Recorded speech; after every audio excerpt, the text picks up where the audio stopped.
Hola, buenas tardes, buenos días nuevamente. Buenos días, muy buenos días nuevamente. Vamos a iniciar con la primera conferencia de la Semana Internacional del Cerebro 2021. En esta ocasión me permito presentarles al doctor Agenor Limón. El doctor Agenor Limón, él es egresado de la Facultad de Ciencias Químicas de la carrera de Químico Farmacobiólogo hace ya algunos años. Tuve la oportunidad de trabajar con él en algunas actividades de docencia, en algunas actividades de laboratorio y también en algunas actividades de investigación.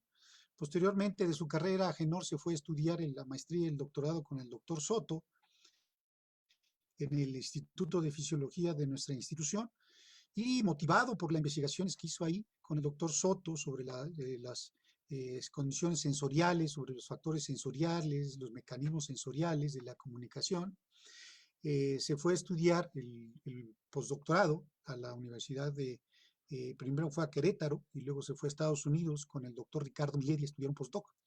Inicialmente Agenor me decía que en las pláticas con grupos de estudiantes nos decía que su intención era estar una temporada nada más con el doctor Milleri, que por cierto el doctor Milleri es un reconocido investigador en la investigación de las neurociencias, reconocido investigador en la divulgación de la ciencia y en la colaboración para desarrollar centros de investigaciones como es el que está en Querétaro, el Instituto de Neurobiología. Agenor trabaja mucho con las enfermedades neurodegenerativas, trabaja con Alzheimer, Parkinson, tratar de entender cuáles son esos mecanismos que nos llevan al daño, los mecanismos biológicos y fisiológicos. Actualmente, Agenor Limón trabaja en el Mitchell Center for Neurodegenerative Disease del Department of Neurology, University of Texas Medical Branch en Galveston, Texas. ¿Sí? Para mí es un agrado, Agenor, que hayas aceptado la invitación, pero fundamentalmente es un agrado para el comité organizador, para los estudiantes de nuestra facultad, para los colaboradores, profesores, tus profesores, exalumnos ahora, y algunos compañeros que nos acompañan de otras universidades, de la UPAEP, de Arkansas, la doctora Elvis Cuevas, Citlali, que nos está acompañando, este, la doctora Lady de la Facultad de Biología, otros profesores de estomatología de nuestra institución. Es un agrado que hayas aceptado esta participación. Y bueno, pues te vamos a dar la palabra, Genor, para que puedas iniciar tu charla. Y adelante, Genor. Muchas gracias. Pues muchas gracias por la invitación. Y es para mí un gran honor poder regresar a mi universidad, que me formó como químico farmacobiólogo y pues me dio las bases para hacer lo que estoy haciendo actualmente. El, el tema de mi plática básicamente es mecanismos de resiliencia cognitiva en la enfermedad de Alzheimer. Y lo que yo voy a estar hablando ahorita es del trabajo que estamos haciendo, no solamente yo como investigador en el Departamento de Tecnología, sino lo que está haciendo el Mitchell Center para enfermedades neurodegenerativas, porque es importante destacar el trabajo colaborativo y multidisciplinario que permite avanzar los conocimientos que se generan en el laboratorio a la práctica.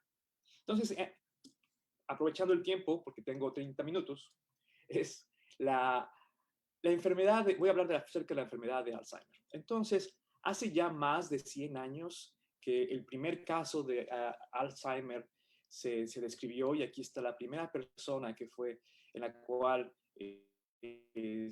el doctor Alzheimer describió las características mentales y cognitivas de esta persona y después en una donación del cerebro pudo localizar la patología que esta persona tenía. Y uno puede hablar de los síntomas y de las características de la enfermedad, pero solamente quiero, por favor, que vean esta expresión que tiene, porque es muy importante poder discutir qué está pasando en el cerebro de una persona con la enfermedad de Alzheimer. Hemos, en estos 100 años, aprendido mucho acerca de esta enfermedad. Conocemos mucho de los mecanismos que están pasando. Sin embargo, aún estamos perdiendo la batalla contra la enfermedad de Alzheimer. Y quiero comentarle algunos datos. Actualmente, 1 de 9 personas mayores de 65 años tienen enfermedad de Alzheimer. Casi 2/3 de las personas con la enfermedad de Alzheimer son mujeres, indicando un gran componente determinado asociado al sexo de las personas. Para nosotros los hispanos en general, los hispanos adultos tienen de 1 a 1.5 más probabilidades de desarrollar la enfermedad de Alzheimer o alguna otra demencia comparado con adultos caucásicos. 1 a 3 personas adultas mayores mueren de demencia y las muertes por Alzheimer han aumentado en 145.2%, mientras que el número de muertes por enfermedades coronarias, que es la causa principal de muertes en el mundo, ha disminuido en 7.3%. Finalmente, personas diagnosticadas con Alzheimer a los 65 años sobreviven de 4 a 8 años después del diagnóstico, pero algunos pueden vivir hasta 20 años. Esto indica que las causas de Alzheimer pueden ser muy variadas y el pronóstico de alguien que es diagnosticado con enfermedad de Alzheimer puede ser impredecible. Alguien puede vivir corto plazo, pero otras personas pueden vivir muchos años. ¿Por qué esta variabilidad? Bueno, es una de las cosas que voy a hablar más adelante. ¿Pero qué es la enfermedad de Alzheimer? Básicamente, en las personas adultas, poco a poco se va perdiendo las capacidades cognitivas y las capacidades como memoria y la capacidad de vivir independientemente. Aquí solamente les quiero mostrar un caso que se llama William Luther Mullen, y esta persona que vivía en Nueva York era un pintor, y aquí pueden ver un autorretrato de él en 1967, en el cual se pueden ver los detalles, cómo pintaba, etc. Pero en 1995 fue diagnosticado con la enfermedad de Alzheimer. Y a partir de ese día, en cada año mostraba un autorretrato. Y es impresionante cómo el deterioro, la percepción y las capacidades, no solamente cognitivas, sino físicas que permiten el movimiento de la mano para poder presentarse a sí mismo en un retrato, avanzan con el tiempo rápidamente y producen deterioro. Entonces yo podría hablar mucho acerca de las características que determinan o cuáles son los síntomas de la enfermedad de Alzheimer, pero yo creo que esto es muy representativo de lo que está pasando en el comportamiento que se observa con una persona con Alzheimer. Esta es una persona esta es una fotografía un año antes de que él falleciera. Y nuevamente pueden ver la expresión de una persona con Alzheimer en edad avanzada, donde básicamente parece que se encuentra perdida un poco. Y efectivamente, ¿qué es lo que está pasando en el cerebro de las personas? Recuerden que el comportamiento de las personas está determinado por lo que pasa en el cerebro. Entonces, existen cambios patológicos en el cerebro muy importantes. Aquí tenemos un cerebro sano y aquí tenemos una persona o un cerebro de una persona con enfermedad de Alzheimer en estado avanzado. Pueden ver básicamente que existe una pérdida muy grande de cerebro y esta pérdida es aproximadamente de 1/3. Existe adelgazamiento de donde se encuentran las células nerviosas en el cerebro, un incremento en los espacios porque las zonas se han atrofiado. Y una característica principal, si pudiéramos adentrarnos ahí, es que las células nerviosas que procesan la información neurológica se encuentran alteradas. Aquí esto es lo que vemos cuando existe alguien normal y estos puntitos que están acá se llaman sinapsis. Cada una de esas botones que se encuentran acá es una conexión con otras neuronas y se pueden imaginar aquí, por lo que ven, que existen miles y miles de conexiones con otras neuronas en el cerebro. En la enfermedad de Alzheimer se observan estructuras como estas que se llaman placas de una proteína que se llama EA-beta y también se encuentran esqueletos de neuronas ya muertas que están llenas con una proteína que se llama tau. Entonces, si uno puede comparar cómo se encuentran estos botones, que son las comunicaciones en las neuronas, en controles, puede uno ver que en un control estas conexiones son más fuertes, más grandes, y que en la enfermedad de Alzheimer el número es mucho menor y mucho más pequeñas.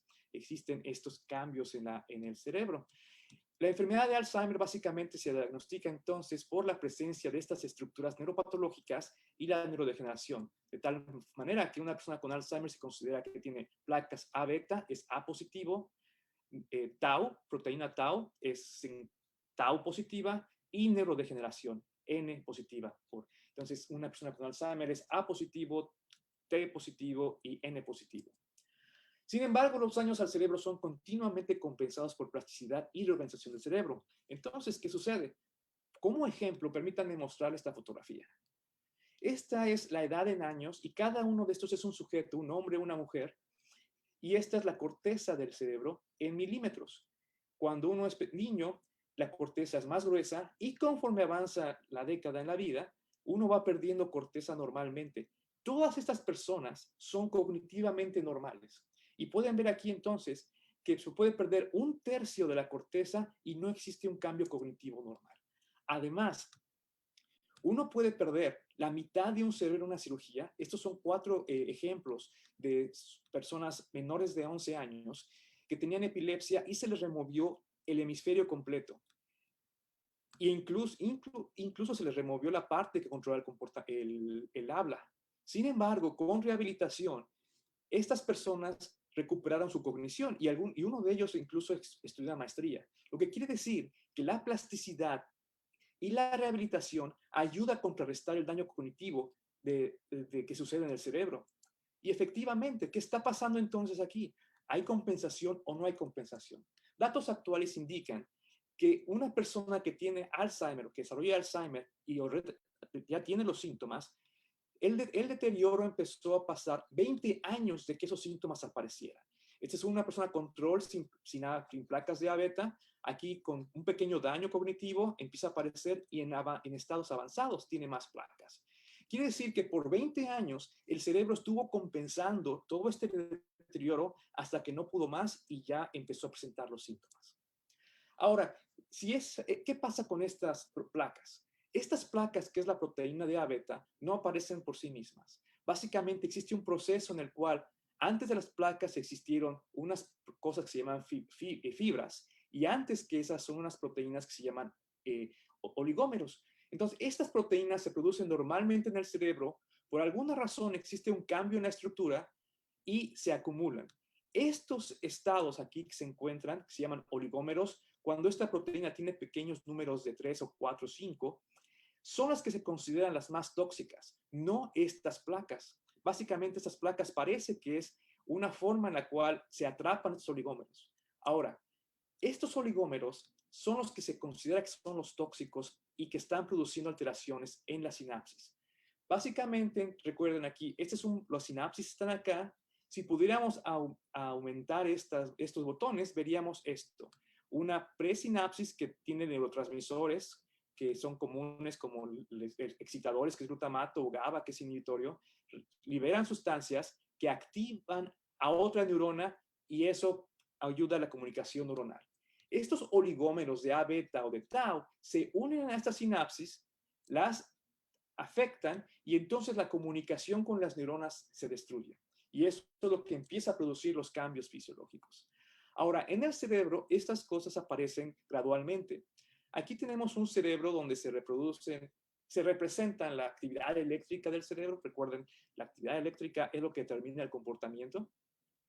Y los primeros sitios que se afectan en Alzheimer es la zona que está asociada con las memorias, que es el hipocampo y la corteza media temporal, que está aquí a los lados, junto a las orejas, digámoslo. Y después empieza a producirse se empieza a extender el daño hacia las partes frontales. Más adelante, cuando está esta parte ya muy afectada, también empieza a avanzar hacia las partes occipitales.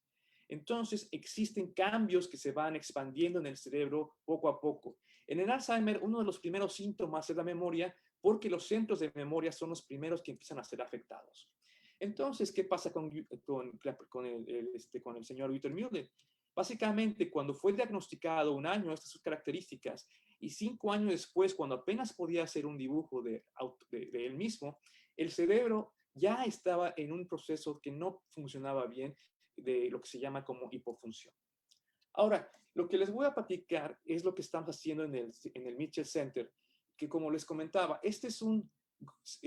nos encontramos en la Universidad de Texas Medical Branch. Estas es las clínicas, aquí está el centro médico donde trabajamos, aquí está la unidad de quemados de Galveston, que es famosa en México, para los niños que presentan quemaduras. Aquí está el mar. Y estas son las personas que trabajamos ahí en el Mitchell Center. Les voy a platicar del trabajo que estamos haciendo en colaboración. Y si no me creen que este es el mar, esta es una fotografía del instituto y del campus, y aquí está el mar para cuando quieran venir a visitarnos. El doctor Tagliatella, uno de sus trabajos que ha hecho, que es el director del instituto, él trabaja con resiliencia. Y esto es muy importante porque hay ciertos individuos que se le conoce como NDAN por sus siglas en inglés, que son personas con no demencia o son no dementes, que presentan toda la neuropatología de la enfermedad de Alzheimer.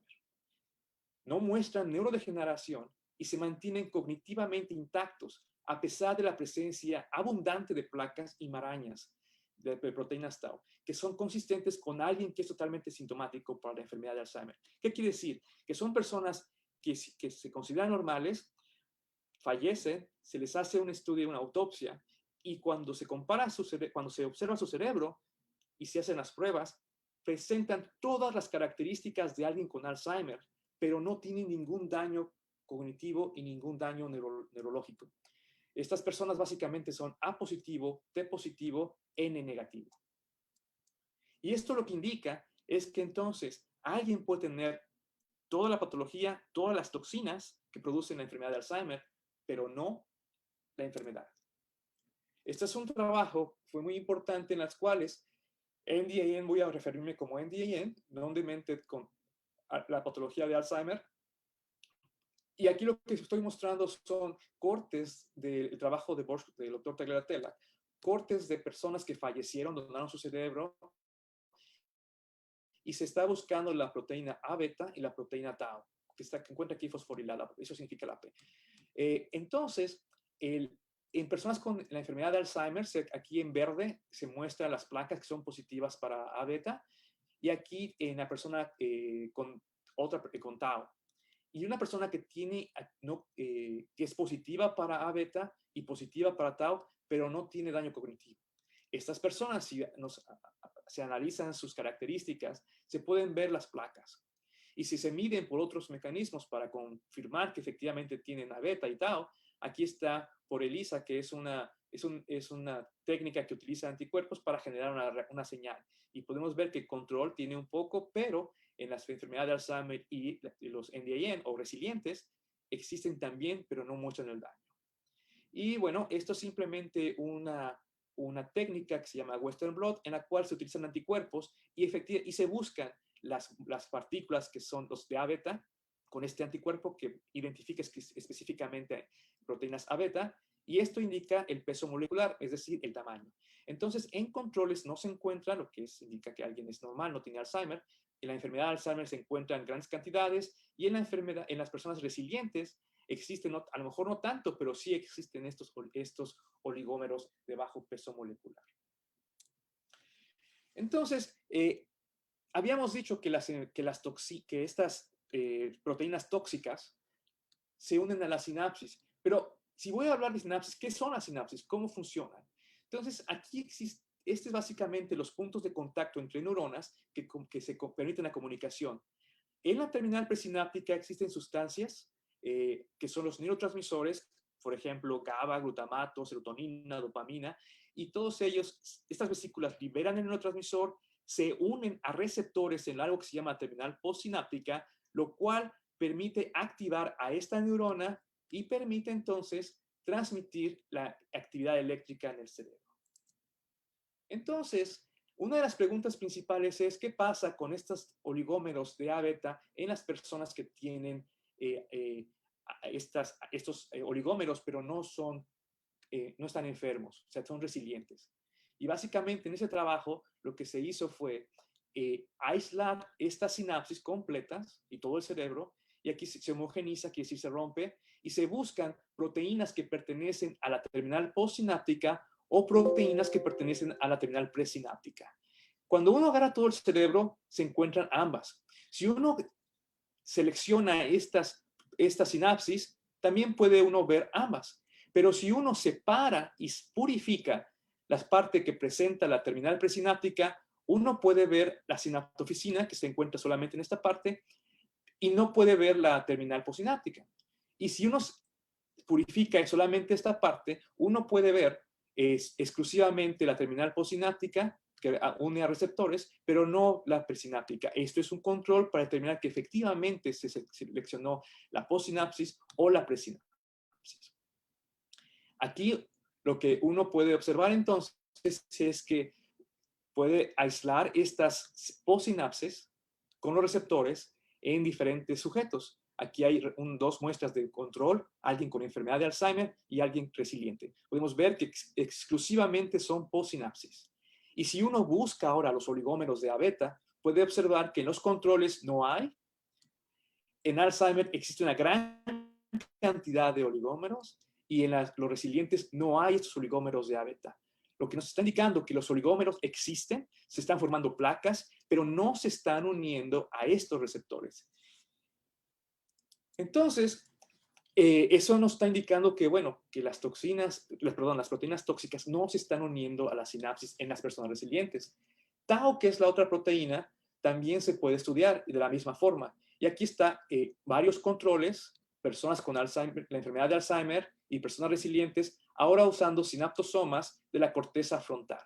Podemos ver que las personas con Alzheimer tienen estas proteínas de Tau, y en cantidades mayores que en los controles y en las personas resilientes. Y en el hipocampus, que es uno de los primeros sitios afectados, las personas con Alzheimer tienen una gran cantidad, pero los resilientes no tienen. Esto nos está indicando que tanto A-beta como Tau, que son tóxicos para la sinapsis, a pesar de que están ahí, no se están uniendo a la sinapsis y entonces no las están afectando. Entonces, eso es muy importante porque podemos tener esa sinapsis, pero la verdad, las sinapsis funcionan por los receptores y por esta comunicación presináptica y postsináptica. ¿Cómo son esos receptores en el humano?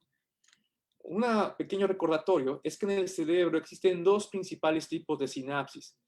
Las más abundantes son excitadoras, donde se encuentra esa proteína que les comenté que es postsináptica, PSD95, y presenta receptores que se activan con glutamato. La parte más fácil de conocer que es el glutamato es cuando ustedes comen comida china y le ponen glutamato a la comida y la comida sabe más. O le ponen nor suiza o caldo de pollo, que es glutamato monosódico, y estimula los receptores de glutamato en la lengua y por eso la comida sabe más. Inhibición, existen receptores inhibitorios que usan sustancias de GABA, que básicamente los receptores de GABA son los que se activan cuando alguien toma alcohol y se inhibe, o cuando toman un antiepiléptico o una benzodiazepina. Entonces, excitación e inhibición están en constante balance en el cerebro humano. Para estudiar esos receptores, nosotros lo que trabajamos cuando estaba con Ricardo Milleri, publicamos un artículo en el cual podíamos nosotros recuperar receptores de personas que fallecieron y podemos reactivarlos. De esta forma podemos trabajar estudiando la actividad eléctrica en el cerebro humano de personas que donaron sus cerebros. Eso es muy importante porque nos permite estudiar cambios farmacológicos, cambios funcionales en cerebros humanos directamente, cosas que pasaron, receptores humanos que estuvieron trabajando en el cerebro humano. Cuando publicamos este artículo, tuvo mucho éxito. La gente incluso hubo un comentario en el cual se le llamó una piedra de Rosetta para estudiar la proteína función en humanos. Utilizando este método, entonces, que hemos modificado para trasplantar sinapsis, aquí es solamente un ejemplo de cómo podemos obtener sinapsis, la proteína que les comentaba, PSD95, y podemos trasplantar estos receptores y podemos registrar la actividad ahora de receptores inhibitorios como el GABA y receptores excitadores como NMDA, que participan en la potenciación a largo plazo y la memoria, o en receptores como AMPA, que aquí está activado por kainato, pero son receptores que participan en generar nuestros comportamientos, básicamente. Empezar nuestros comportamientos y ser modificados después por GABA. Utilizando estas técnicas, entonces, una de las preguntas es, ok, son receptores personas que ya fallecieron, están en el banco de cerebros, están congelados. Uno de los primeros trabajos que hicimos fue ver qué tan resistentes son estos receptores y qué tanto podemos registrarlos. Este es Pietro Escaduto, que es mi alumno de doctorado, y uno de los trabajos que él hizo fue, trabajando con estos receptores, simular condiciones en la morgue en modelos animales, pero también trabajar con cerebros humanos en tiempos post-mortem muy, muy largos. Y aquí tenemos 120 horas hasta acá, que significa 5 días, 87 horas, y aún podemos registrar corrientes eléctricas de GABA y kainato si la temperatura fue mantenida a 4 grados, que es la temperatura de la morgue. Y las respuestas de receptores excitadores e inhibitorios se mantienen constantes. Hay una degradación, pero como la degradación es constante para ambos, el ratio o esta razón entre excitación e inhibición se mantiene constante. Entonces, si estos cambios son tan importantes y está tan balanceado y se preservan con el tiempo, ¿cómo están en las personas resilientes y cómo están las personas con Alzheimer? Y este es un trabajo que acabamos de publicar en colaboración con el doctor Taglatela, el doctor Balaji Krishnan, y esos resultados son de mi estudiante, donde se registró las corrientes inhibitorias de GABA en control, Alzheimer disease, perdón, la enfermedad de Alzheimer en personas resilientes y las respuestas a receptores excitadores. Y podemos ver que existe una reducción en las respuestas excitatorias. Las respuestas excitatorias e inhibitorias se encuentran similares en controles y en personas resilientes, pero no en la enfermedad de Alzheimer.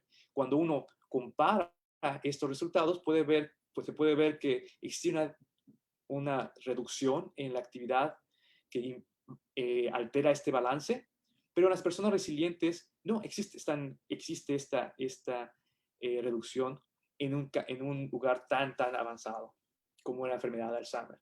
Entonces, esto nos está indicando, básicamente, que los receptores en la enfermedad de Alzheimer están siendo alterados, pero en los resilientes no.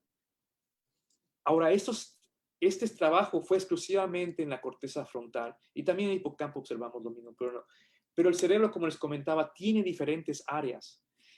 Como les dije, en el Alzheimer empieza acá y se expande a otras áreas en el cerebro. Cuando uno quiere ver qué está pasando en el cerebro humano, tenemos poca información. Entonces, hemos tenido que utilizar datos que se encuentran en el Allen Atlas, que les recomiendo que visiten, para estudiar cuál es la expresión más probable de los receptores en todo el cerebro humano. Y estos son trabajos que hemos hecho aquí en mi laboratorio, donde hemos visto básicamente que el balance de las unidades que generan receptores excitadores e inhibitorios se encuentran balanceados en la corteza cerebral. E incluso a lo largo de toda la corteza es el hipocampo, que es distinto, y es el cerebelo. Básicamente todo el cerebro lo podemos analizar. Pero la corteza, los cambios son básicamente nulos en la corteza. Quiere decir que si estamos observando alteraciones tan grandes en la enfermedad de Alzheimer, estos cambios son muy dramáticos. Actualmente estamos utilizando estos análisis, para poder ver los cambios y desarrollar métodos. Pero ahora, ok, si está alterado, ¿qué se puede hacer? Este es un trabajo de la doctora Michi, que trabaja también en el centro de Mitchell Center y en la universidad, donde ella lo que estuvo haciendo fue cultivar en modelos animales células madre del hipocampo. Y después las pudo hacer que maduraran.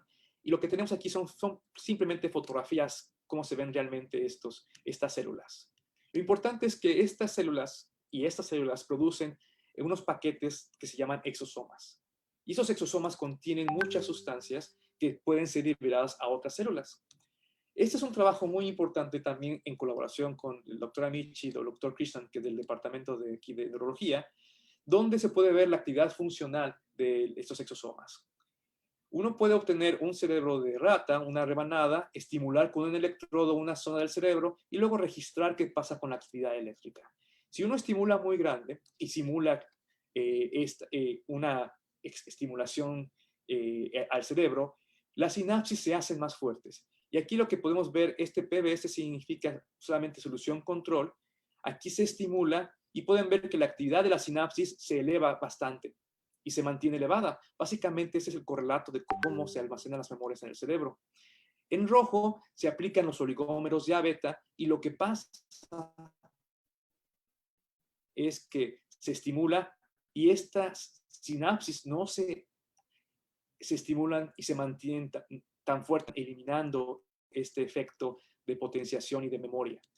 Sin embargo, cuando se utilizan exosomas de células madre, no existe, por sí mismas no hacen un cambio, pero cuando se incuban con oligómeros de A beta, ya este daño no se observa. Básicamente los exosomas están protegiendo la sinapsis de los daños de A beta. Y básicamente está produciendo resistencia a la sinapsis a estas proteínas tóxicas. Entonces, para terminar esta parte, la conclusión es básicamente, hasta ahorita, es posible evitar daño cognitivo a pesar de la presencia de diagnóstico neuropatológico compatible con Alzheimer, y la evidencia es las personas resilientes. Las sinapsis en personas resilientes no unen irreversiblemente oligómeros de A beta a tau. Parece que esa es la protección.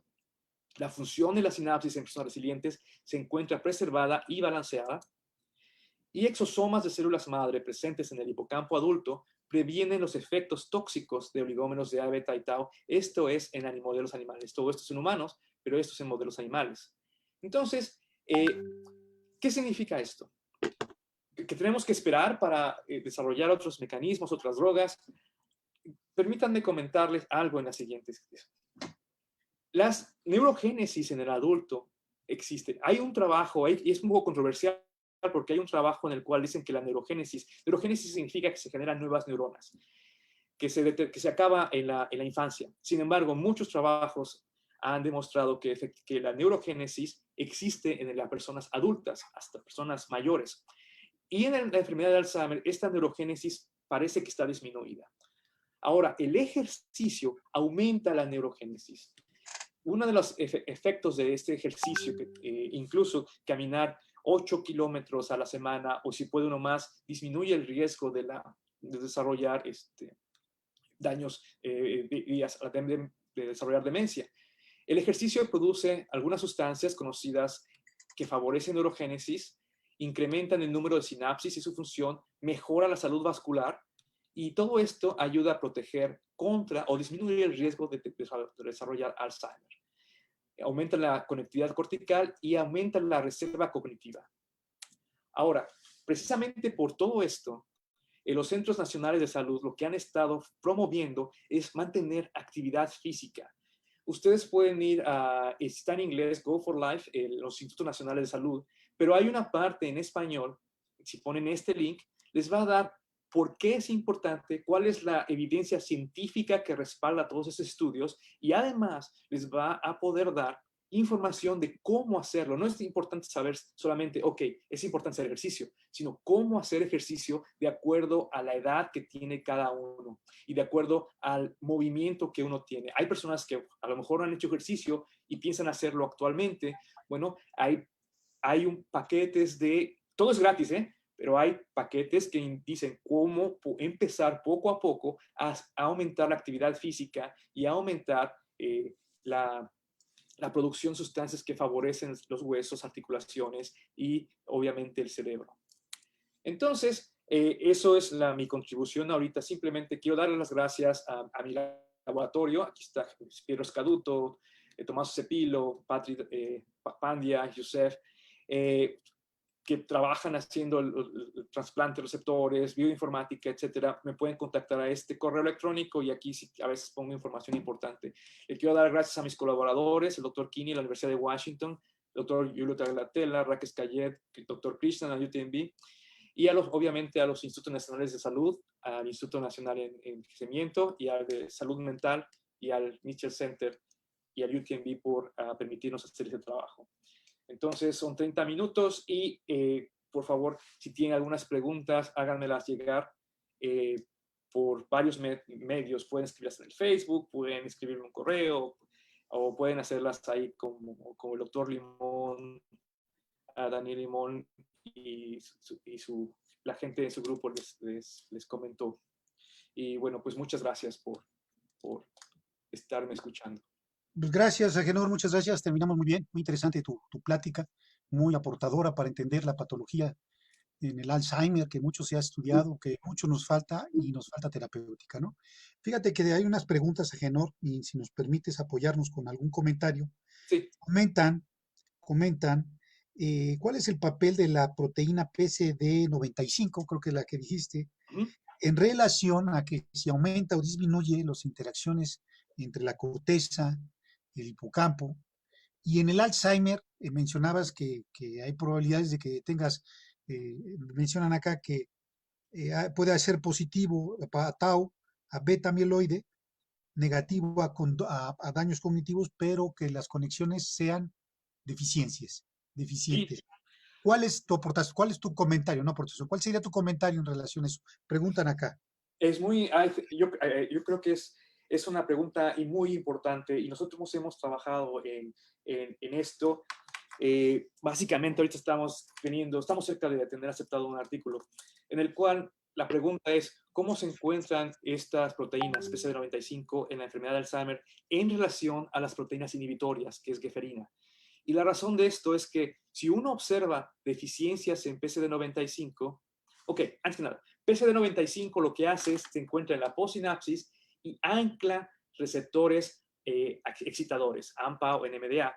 Y básicamente la abundancia de esta proteína también nos provee un correlato de la fuerza de esta sinapsis. Entonces, entre más PC95, uno se espera que tenga más receptores y sinapsis son más fuertes. Pero, sin embargo, estas PC95, su función va a depender también en relación a las inhibitorias. Uno puede perder PC95 sinapsis excitadoras, pero si también pierde receptores inhibitorios, el balance es el mismo y no hay un cambio neto. Entonces, hemos medido esto a través de microscopía, contando sinapsis básicamente una por un método que se llama de convolución de fluorescencia en colaboración con la doctora Lautenborn. Hemos medido por Western blot, que cuantifica la proteína. Hemos contado los receptores, obviamente, y por transcriptómica, que mide las instrucciones que generan esta proteína. Y hemos encontrado, curiosamente, que sí existen reducciones importantes en la enfermedad de Alzheimer, pero que las reducciones son más en las inhibitorias, lo que produce un balance neto positivo para SD95. Y esto lo hemos encontrado en la corteza parietal, que es una zona que está involucrada con el procesamiento de información sensorial hacia las zonas de lo que se llama la zona se llama default, mode network, que es el procesamiento neuronal de base en el cerebro. Y básicamente entonces, en estas zonas existe una hiperexcitación, lo que está asociado con la epilepsia que se observa en la enfermedad de Alzheimer de tipo genético y también está asociado con procesos en imagen, en la cual esta zona que les digo, la corteza parietal y otras zonas en ese conjunto de áreas, no se inactiva, sino que está hiperexcitada. Importantemente, esta hiperexcitación produce más oligómeros de A beta y más oligómeros de tau. Entonces, sí existe deficiencias en la corteza frontal y existen hiperexcitación en las cortezas parietales. Eso quiere decir que el cerebro Alzheimer tiene distintos tipos de actividad dependiendo la etapa en la cual la enfermedad de Alzheimer se está yendo. Sí. Y eso que genera un problema en el tratamiento. Fíjate que empezaron a llegar ya más preguntas a Genop. No tenemos para muchas, pero solamente dos preguntas más. Una de la doctora Carmen Parra, del Instituto Nacional de Rehabilitación, que está allá en el sur de la Ciudad de México, quizás lo conozcas. Sí. Pregunta si encontraron factores predisponentes en los pacientes que presentaron esta resiliencia. Sí. Eso es bueno, nosotros somos afortunados de poder tener de tener este tejido y bueno, para personas que estén involucradas, interesadas en participar en como decía, este proyecto, esta aventura, bueno, nada más escríbanme, ¿no? Pero estas personas resilientes son muy, muy raras. Uno puede aumentar la reserva cognitiva por ejercicio y puede uno enlentecer la aparición de Alzheimer. Pero las personas con resiliencia son muy, muy raras. Básicamente, nosotros tenemos muestras de personas como las características que les mencioné y que estamos trabajando, que el estudio que empezó a estudiar a estas personas, en general, es un estudio que se organizó en la Universidad de Washington en Seattle, tiene son miles de personas. De esas miles de personas, han fallecido aproximadamente 3,000 personas. De esas 3,000 personas que donaron su cerebro, en las autopsias que se han hecho, se han encontrado aproximadamente 8, 9 personas así. Entonces, esto hace que la N de estas personas son muy raras, no permita hacer estudios genéticos para ver qué es lo que las diferencia de otras personas. Digamos, uno puede saber si tiene cierta predisposición para diabetes o hipertensión, porque la muestra de personas son en los miles o millones. Estas personas existen, eso significa que sí, efectivamente, es posible tener la patología, pero no desarrollar neurodegeneración, pero son muy raras. Entonces, no está claro qué es lo que determina. Sin embargo, como no están uniendo oligómeros de A, beta o de tau, eso quiere decir que las proteínas que están en la sinapsis de estas personas parece ser un poco diferente. Y por eso lo que estamos haciendo en el laboratorio es reactivar esos receptores y correlacionar la actividad de estos receptores con estudios proteómicos y estudios transcripcionales para determinar cuáles son las mutaciones o cuáles son las características estructurales que impiden que estas proteínas unan a estos oligómeros. Otra posibilidad, que no es estructural, es que a lo mejor se unen, pero son limpiadas muy rápidamente, y ahí tendría que ver con la salud vascular, ¿no? En eso estamos todavía, pero no está muy claro. Muchas gracias. Ya nada más una última pregunta y les externo las disculpas a los compañeros que no pasen sus preguntas todas por efectos de tiempo, pero pregunta la doctora Citlali, quizás te acuerdes de ella, de Citlali, compañera de la Facultad de Ciencias Químicas que trabaja en esta área, estuvo muchos años en Europa, ya mañana nos comentará su plática. Pregunta, bueno, agradece por la charla.